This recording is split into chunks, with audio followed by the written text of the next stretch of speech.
Hello and welcome to this week's episode of Analyzing Chazal. This week we'll be analyzing the commentary of the Sforno on this week's Parsha, Parshas Vitzä. Let's start with the Pasuk. Pasuk in Parashah Tes, Pasuk Zayin says as follows: Vayomer hein od hayom gadol lo eisei osef hamikneh hashku atzon ulechu re'u. Yaakov said to them, "The day is still large, and it is not yet time to bring in the flock. Give the sheep water, and then go graze them." The explanation of the pasuk. Yaakov came into the area outside the city where the shepherds draw water for the sheep, and he saw that the shepherds and the sheep were standing around and not doing anything. Yaakov rebuked them by saying, "It is still part of the workday, and it is wrong to take money for work which you are not doing. So go draw water for the flock and continue to take them to graze." The Sforno says, "Hatzadik yimas es ha'avel gam ken el ha'acherim." A righteous man is disgusted by the injustice even when done by others. The explanation of the Sforno. The Sforno is explaining that the reason that Yaakov was rebuking the shepherds is that righteous people are disgusted by injustice even when done by other people. The type of question we're going to focus on this week is the overkill question. This means that the commentary is telling us a reason for something that seems to be more than what was needed or would seem to be unnecessary.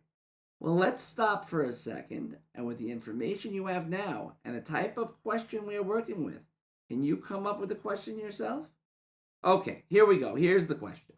The Sforno tells us the reason that Yaakov rebuked the shepherds was that he was a righteous man and injustice disgusted him.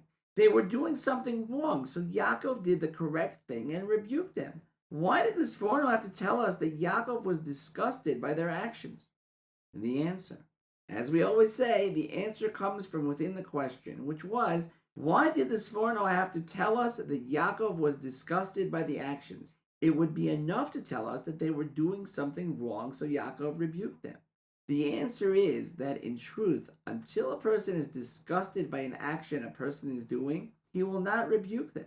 Giving rebuke is a difficult thing to do, and only when a person really feels disgusted by the action will he act and give rebuke.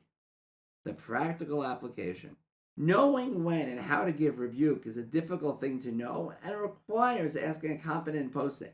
However, one thing we need to know is that when someone is doing something wrong, to even get to the level of wanting to rebuke them, we first need to feel how bad the action truly is. We are so accustomed to seeing people do things against halacha, especially those who work with people who are not yet shomer mitzvos, on a certain level makes us numb, and we do not feel how bad someone transgressing a sin is, and therefore we would never even consider giving rebuke, even in a situation where you can do so properly. We need to work on ourselves to begin to truly appreciate how bad a sin is and how much it should hurt us seeing someone else transgress a sin. See you next time for Parshas Vayishlach.